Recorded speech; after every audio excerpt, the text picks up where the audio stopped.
ability we have to serve our state. I pray that you give us continued guidance and wisdom as we make decisions that affect our state on a day-to-day basis. And I pray that you give this committee the same as we make the decisions today in this Public Safety Committee meeting. I pray that you give us safe travels on our way homes whenever we leave this place. In your name we pray. Amen. Amen. Thank you. Okay, Senator Thompson, if you go to the podium, please. I'm going to ask you, if you could, to start with Senate Bill 556, as we were just talking about it. We'll keep it fresh in everybody's mind. Thank you, Mr. Chairman, members of the committee. I bring before you Senate Bill 556. As you know, right now, as it reads, if you're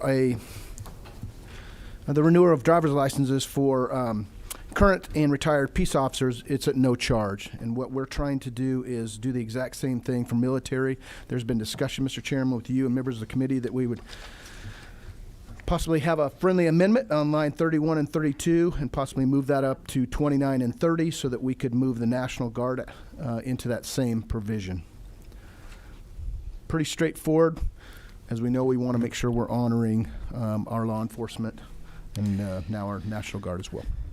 Thank you for bringing this bill forward. We actually did just realize that the information that we are discussing is on line 46 of the bill already, it looks like, as far as their license for National Guard members. So it looks like there's actually some duplication, Jenna, based on what I'm seeing here, because it says a distinctive license may be issued to any member of the Georgia National Guard good standing who's completed at least 1 year of satisfactory service. I think the 1 year of service might be the differentiator. Which is fine. Is that at no cost, too? I guess it must be. So I guess we don't need to make any changes. It seems, though, that we have some redundancy in the law. Yeah, I mean, we could take all the distinctive out and just make that any Georgia National Guard 1 year service as a qualified as a veteran under 2. But you want to take anything distinctive? Well, distinctive license is what they put on there to show that they have served.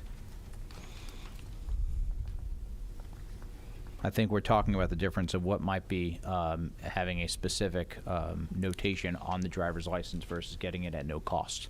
Right, the whole code section is no cost. Where'd the 20 years come from, Mr. Chairman?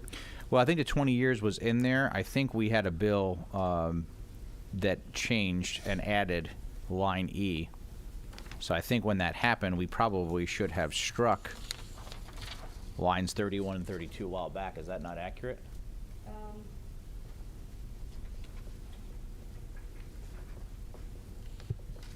Yeah, I guess I'm not sure if EDS is here, if they can say if there's a difference, if they have any different sticker or an appearance between a veteran's license and a distinctive license.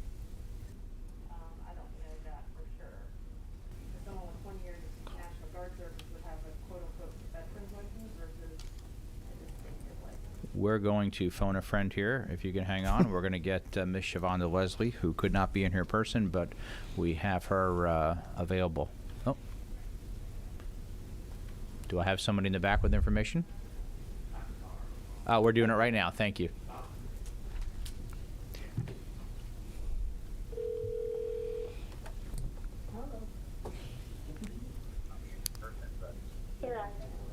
Shavonda? Good morning. That's all right. Hope you're doing well. You are on the microphone for the committee right now. We have a quick question for you. I don't know if you're listening, but it's in reference to Senate Bill 566. And 556. oh, sorry, 556, not 556. Lines 31 and 32 almost seem not to apply anymore based on the additions that were done in a prior bill of line 46. Or are we missing something? No, I don't think so. I think I agree with that. We are now, the bill that passed last year, and I'm sorry, I can't remember what bill that was, bill number that was, but it opened up to just about everyone as long as they did not have a dishonorable discharge. Okay, perfect. In that case, just to clean this bill up then, I think it's going to make sense to just strike lines 31, 32, and then after the word other than dishonorable line 30, put an and then renumber in line 33 and make 3, 2. Does that make sense? Okay, all right. Let's hold that, and then Senator Thompson, back to your additional language for a peace officer based on the code section 47-17-1. Will that be referencing back to them having their credentials at post at the time, right? Yes, sir. Okay. Questions? I'll make that motion, Mr. Chairman. All right, before we do that, just any questions? Okay, so we're going to make a motion for an amendment, Senator Summers, is that right? All right, we got a motion, a second, based on the amendment we just talked about. Is there any further discussion? Seeing none, all those in favor of the amendment, please say aye. Aye. All opposed, please say no. Passed unanimously. We now have a new committee substitute as amended. Do I have a motion? All right, due pass from Senator Jackson. I've got a second from Senator Summers. Any further discussion? All those in favor, please say aye. Oh, hang on. Yes, Shavonda. I wanted the agency is definitely in support of doing something for the peace officers, but we want to make sure that there's some way to identify. When we were first asked about this, I don't know if they were able to do a fiscal note or not, or if that is even necessary. And there has to be some measures in place to determine who is a valid peace officer. If someone's been suspended and not reported to post, how do we determine who would get those special markers on their license? We do have a fiscal note that is in everybody's folder, Shavonda, and Post has to keep up with people's credentials in order for them to either be an active officer or when they retire, and especially if they want to be able to continue to have a weapons permit to carry as a retired peace officer. So I'm a peace officer. I never lose that, but I don't work in a peace officer because I started my career with the state as a peace officer. I'm still a certified peace officer, but I don't work in a peace officer position. Would I qualify for that? You would have a number of people in that same condition, and I think the footprint is a little bit larger than what is thought of. Again, we are definitely in support of doing something for peace officers. It's just some things that are just a little unclear. I'd refer to Ledge Counsel on that. Jenna, you. Currently employed, I guess they're saying they're having trouble implementing whether someone's certified versus employed. I guess they would need to show. And one last thing, I've watched as I'm thinking about it again. If Post, and I don't work for Post, but if I remember correctly, if someone is working as a Post certified employee and they get fired, if the agency does not submit that documentation to Post will never know that they were fired or done something wrong, which caused them to lose their job. So you could have someone that has a blemish on their background that Post never knew about. So we would be relying on them to know all of that in addition. It's just again, we definitely don't have any heartburn about it, but there's just some things that we just don't know that's just not answered in this bill, and I think it has the potential to be bigger than what the expectation is. And, of course, we don't keep any of the revenue that goes back to the general fund. Thank you. I appreciate that, Shavonda. If a police department does not notify Post, they can actually be in jeopardy of their accreditation. There's a lot of work that goes into maintaining those records, so I do understand what you're saying. I am not personally as concerned about that issue because there are a lot of things in place to protect that. I think we've got to vote, and I think that between now and getting it on the floor, if you would follow up with DDS just to see if we need to make any tweaks to that, maybe we can make an amendment on the floor. Yes, Mr. Chairman. But what we had was all in favor, and then was there anybody opposed? Okay, passes unanimously. Thank you so much. Let's get to your next bill if we could. Thank you, Mr. Senator Chairman. Thompson, Members of the committee. 353. Mr. Chairman, if it's all right, I would like to have George step up here. Or, as you remember, we brought this bill before you, this committee before. It was a hearing only, and we had some concerns about how this was going to be implemented with the municipal. And we went back and met with the municipal judges and reached an agreement. We've got a substitute here. and I'm going to, if it's okay, I'll step away from the mic and we can go through that. Absolutely. Thank you, Chairman Thompson. Thank you, Chairman Albers and senators of the committee. My name is Wade Askew. I'm a supervising attorney at Georgia Justice Project. And just a brief bit of background about this bill before we dive into some of the edits that you see in front of you in the substitute. This bill is targeted at helping Georgians get back to work. Driver's licenses mean jobs. 80% of Georgians drive to work, and when someone's license is suspended, at about half the time, someone loses their job as a result of that suspension. And so what this bill is trying to look at is the most common way that Georgians lose their driver's licenses, which is through missing a traffic court date. There's 105,000 of these suspensions every year. As we all know, there's many reasons for missing court. It could be sickness, it could be confusion, it could be a mistake on a citation, saying the wrong court date. There are many reasons aside from someone simply choosing to miss court why someone might not appear.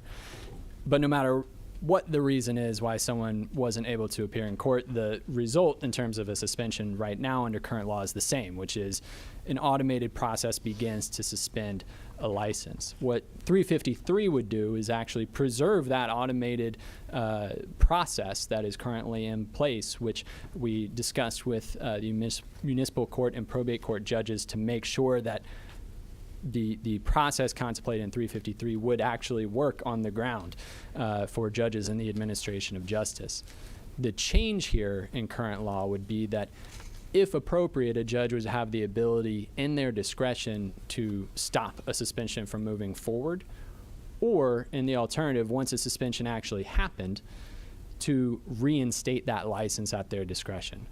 Under current law, if someone's license is suspended, the only way to get that license back is to fully adjudicate a case, fully pay off all fines, all fees, all assessments, and pay a DDS reinstatement fee. And so 353 would just give another tool to the tool belt for our judges to be able to decide if someone has come back into compliance with the court and has taken those steps toward adjudication and or payment, or whatever a judge deems the appropriate time, they can go ahead and reinstate that license and consider whether the reinstatement fee is proper in an individual case situation.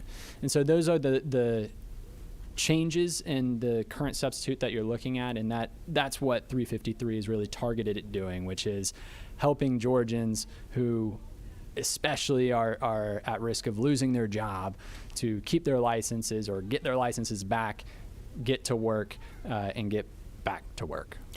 If I could ask a question, a use case for this may be that someone did lose their license and they have worked on a payment plan, perhaps, in order to get it back. The judge says, I would definitely agree to that, because by having your driver's license, you're now going to be able to earn the dollars in order to make that payment plan. So It's really a win-win scenario for the judge having the flexibility, the person who's trying to get their license back, an opportunity to get back on their feet and do things in a manner that everybody can have a successful outcome. Is that not accurate? Thank you, Chairman Albers. That's exactly the hope. No? Okay. Well, we'll see. We'll have other people talk here in a minute. Other questions from the committee members? I have a question from Senator C. Thank you, Mr. Chairman. Does this apply to CDLs? This does. Thank you, Senator C. This does not apply to CDLs. This is just personal driver's licenses. Thank you. Other questions from the committee members?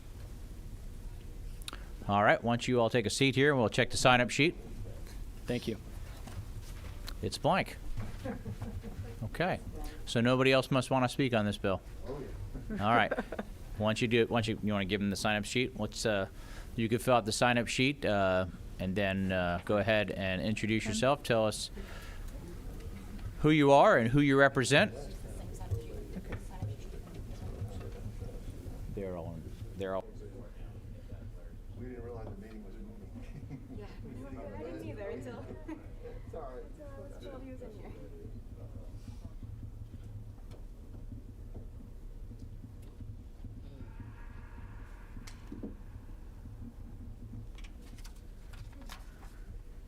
don't know whose pen this is. I forgot who gave it to me. Okay, if you Okay. could please tell us who you are and who you represent. Thank you. My name is Lori Duff. I am the president of the Council of Municipal Court Judges. I'll take this off. There we go. In the original bill, we had some concerns about how it worked. And we did submit a letter to this committee. I want to thank the Georgia Justice Project and everybody for working with us, for reaching out to us, to speak with us. And we had a very productive conversation with the probate court judges who are also affected by this bill. The good thing is we all had a shared goal. And the shared goal is to have a means from the bench to be able to reinstate driver's licenses. As a judge, I am often concerned with the sort of perverse incentive that someone has to plead guilty to a charge that they might not otherwise be guilty of, or that they might have a valid defense for, just so that they can get their driver's license back. That outcome is much greater, of much greater benefit to them than having an extra guilty on their record would be. And we understand that urgency, but our hands are tied when it comes to Department of Driver Services. The rules are the rules. This bill gives us, like Mr. Askey said, the extra tool in our toolbox. It allows us to do that. There are also many circumstances where someone's failure to appear is not because they chose not to appear. Sometimes people are called up for military service and they don't come to court, and they don't have a means to call the court, to contact the court, because they're on their way to the Middle East or something. We don't know. If people are on a ventilator because they have COVID, they certainly can't make a phone call. And it may be that paying that traffic ticket is not their first priority. Their first priority is staying alive. And we get that. We do have to have people show up to court. We do need the ability to have consequences for what happens when people don't come to court. The current iteration of the bill does preserve that. But what it does is it gives us the discretion to look at the individual circumstances and treat people like individuals as opposed to a category of people, and allow us to reinstate their driver's licenses. It also, I believe, does away with the reinstatement fee at Department of Driver Services, which we've always believed is a kind of double tax on that. In these circumstances, we can waive that.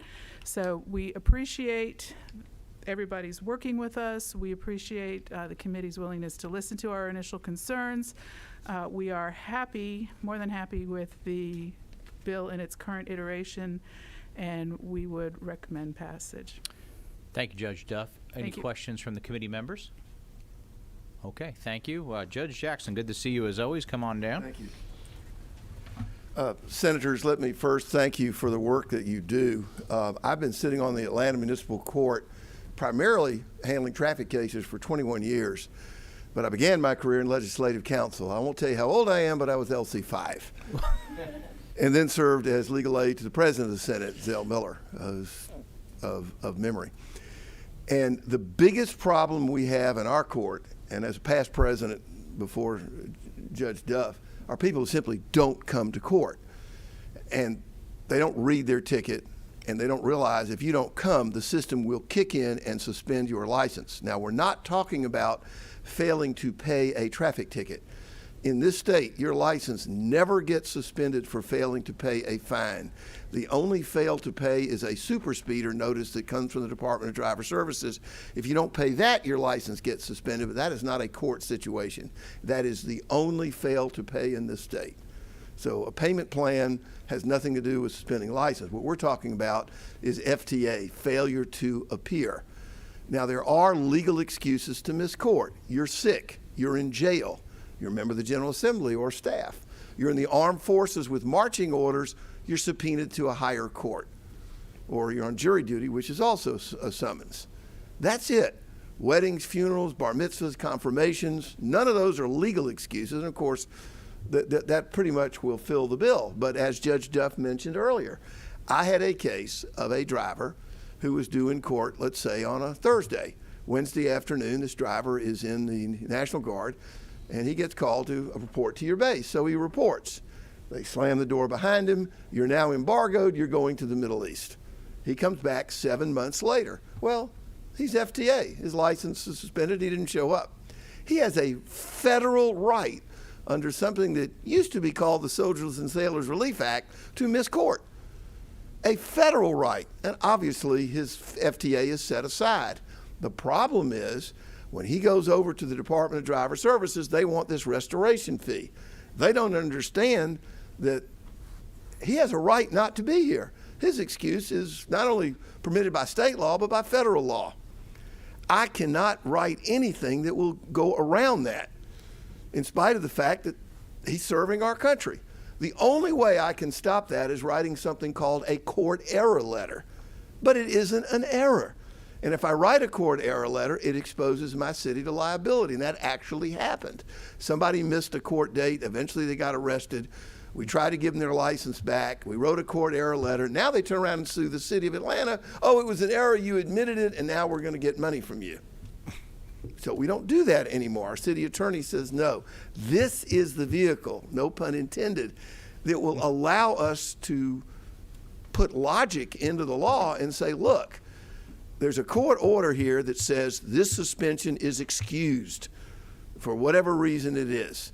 Do not, or we're not even going to suspend the license because we know this person is sick, undo it, unwind it, and don't charge him a restoration fee. And when Judge Duff talks about a double tax, if you don't show up, it's contempt. Theoretically, you could get 10 days in jail and a $200 fine. We don't go that high, but that is possible. And certainly if somebody's on their 5th DUI and not showing up to court, that's one of the tools you want in your, in your tool belt. But what we're talking about is don't do this at all. Give us the discretion not to stop the automatic machine. And certainly during COVID, we could do that.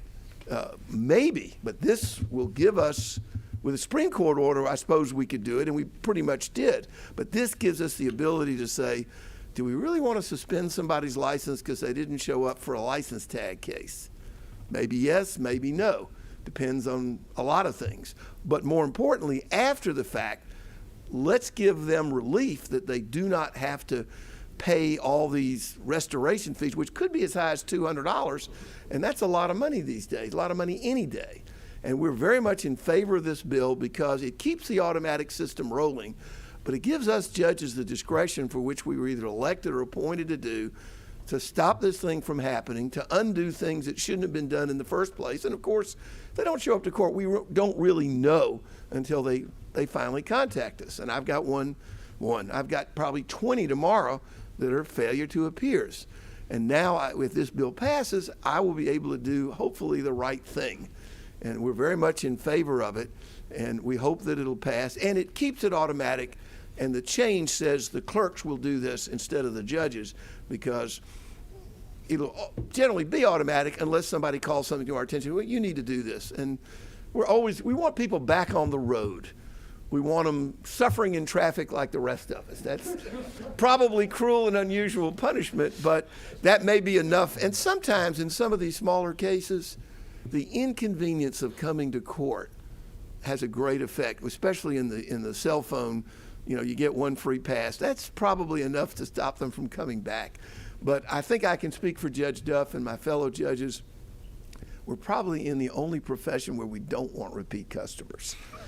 But this bill goes a long way to helping us help a lot of folks who need help and frankly are entitled to the help. But our hands have been tied, so we hope you'll vote for it, and I'll answer any questions that you have. Well, thank you for the clarification, Your Honor. Are there questions for Judge Jackson? Seeing none, thank you. Thank you. Okay. Mr. McMullen, come on down with Microsoft. Thank you, Mr. Chairman and members of the committee. I'd like to thank Chairman Thompson for his effort on this bill. There is a letter in your folder, I believe, from Microsoft. Microsoft does support this measure, and we would urge your favorable consideration. Thank you. Questions? Seeing none. Okay. Tony West, come on down. You'll be the last speaker on this bill. And I will be brief. I'm going to echo what everyone else has said. I'm Tony West, Deputy State Director, Americans for Prosperity. I missed the first hearing when this bill was discussed, so I wanted to make sure I made it today. We are absolutely in support of this. We advocate for policies that remove barriers to opportunity. We want people to be able to realize their potential and achieve their American dream. And unless you're a risk behind the wheel or a judge uses their discretion to say no, we want you to have your license reinstated and get back to work. Thank you. Thank you. Okay, Senator Thompson, you want to close, or are you good as is? Okay.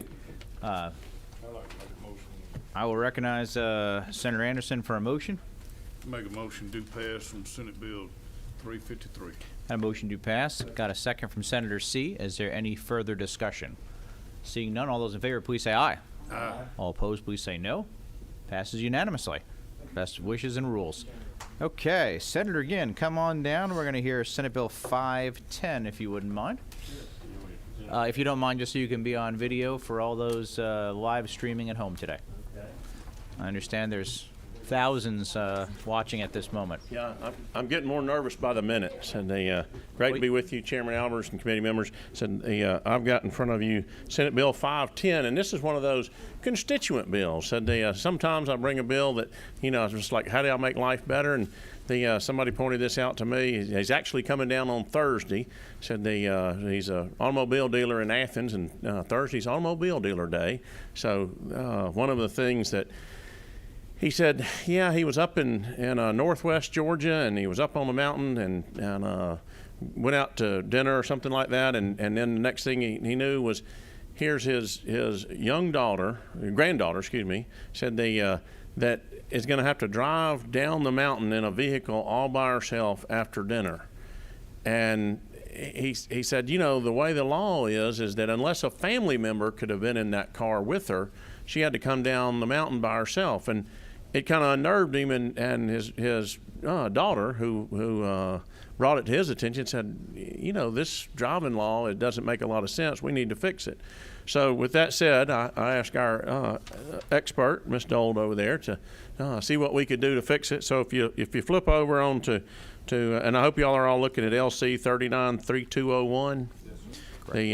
But if you look, basically, we want to strike the provision that it has to be an immediate family member.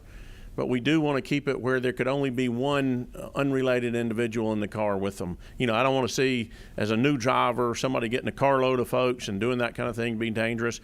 But that's what the change in the bill would be, and the law would be, to make it where you're not putting and I think a Class D is what we call the brand new driver out there, and so they can only drive they can't drive anything but a car, Class C vehicle.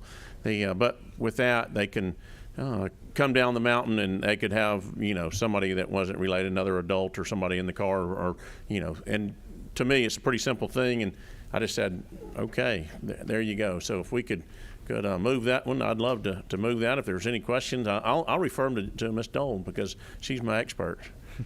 All right. Well, I appreciate that. I'm going to ask Siobhan, are you still on the line? Yes, sir, I am. Okay. Would you mind giving us your perspective from Driver Services? I'd love to. I'm sorry. I'm behind. We are on Senate Bill 510. We didn't take a position on that bill. As long as we have safe drivers, we're all about safety and safe drivers. We don't have a real position on it. Thank you. Okay. Question from Senator Jackson. Thank you, Senator, again. You did not talk about, on line 23, you strike the 6 months and make it a 12-month period of probation. Can you talk a little bit about why you made that choice? Well, what this would actually do is right now they're prohibited for 6 months, and Ms. Dole can help me with this, but they can't have another unrelated adult in there for the 6 months. And basically, we want them to be able to, when they get that driver's license, to be able to put a non-related individual in there.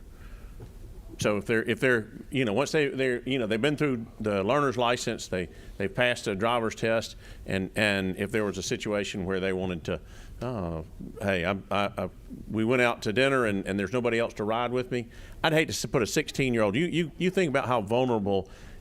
I don't care, man, woman, child, whatever, but somebody that's 16 coming down somewhere at night, not familiar with an area, I can remember the first time that I got behind the wheel of a car. I was in Athens, Georgia, driving by myself, and it was like, okay, I gotta go from here to Atlanta, and for me, I was thinking, well, how am I gonna know? This is before you had GPS. Am I gonna know the way home? So for me, that's one of those things that new drivers, they got a lot of things going on, and a lot of times it's good to have somebody there to reassure them. Just about. Go right in. Sure, I understand that portion of the bill. I'm just trying to understand why you've made this restriction. It was just a 6-month period where they had this restriction of how many people could be in the car, but you've extended that period to 12 months. Am I reading that correctly? There's two. It's like a 6 and a 6. You- We're getting rid of the first 6-month provision and making it a whole year of what was your second 6 months. I don't have a 16-year-old, so I don't know how to drive. Yeah, so I've had two. So I know Vice Chairman Harper's going to say the same thing. What it used to be is they get their driver's license on their 16th birthday. Well, I had two. He's got two. Tyler, is there something you want to explain? All right, order. So, as an example, when one of my sons got their driver's license at age 16, for the first 6 months, they could have no one in their car with them, right? What we're doing now is saying you can have one person, but that extends for 1 year as opposed to 6 months and then 6 months. So he's combining that into 1 year, but adding the person to be able to take someone as soon as they get their driver's license. But they can't pack their car with 6 friends either, like Senator Harper used to do when he brought his friends to the drive-in movie theater in the trunk. So. Senator Jackson, it was kind of like on the floor today when they were picking on our colleague, Senator Anderson, about 90 days and 90 days adds to 180. And, I understand how complicated that Senator Anderson was having more fun with it. Senator Harper, did you want to make a comment? It is confusing the way it's written. I completely agree. It took me reading it a couple of times. So under current law, there is a 12-month period. So we're combining that, So and what you we're just doing strike is through the whole doing- thing. We're only basically making it a single 12-month period now. But, so it's actually loosening up the restrictions. So instead of doing a 6-month period with nobody and a 6-month period with one, it will now be a 12-month period completely with one. Does that make sense? It loosens that law up a little bit and makes it a little more applicable. Per se. And when you still have a 12-month period, it just combines the 6s. And just to clarify, it doesn't impact family because I know a lot of family will have them, picking up a younger or older sibling, taking them and helping them out around the house. So. Okay, question from Senator Summers. Just want to clarify something was Senator Kim asked, it's just in Senator Jackson. If they get their license, they can drive only with a family member under the old regulations we have. For the first 6 months. For 6 months. So I think, I agree with Tyler, I had to read this thing twice too. I think it gives them a family member and or an individual. Is that basically it? That's Yes. correct. Yes. Okay. Other questions? Is there anyone here today that would like to speak for or against this bill? Seeing none, what is the will of this committee? I got a move due pass from Senator Cardin Summers. Is there a second? And a second from Senator Payne. Any further discussion from the committee members? Seeing none, all those in favor, please say aye. Aye. All opposed, please say no. Could we change the name to Lee Anderson Uber bill? You're out of order. Passes unanimously, Senator. Best Thank you, of Mr. wishes Chairman. and rules. Said now, if you really wanted to, you could pick up Senate Bill 356. I know that's still out there for you. After thorough discussion, no. Okay, have a good day. This meeting is hereby adjourned.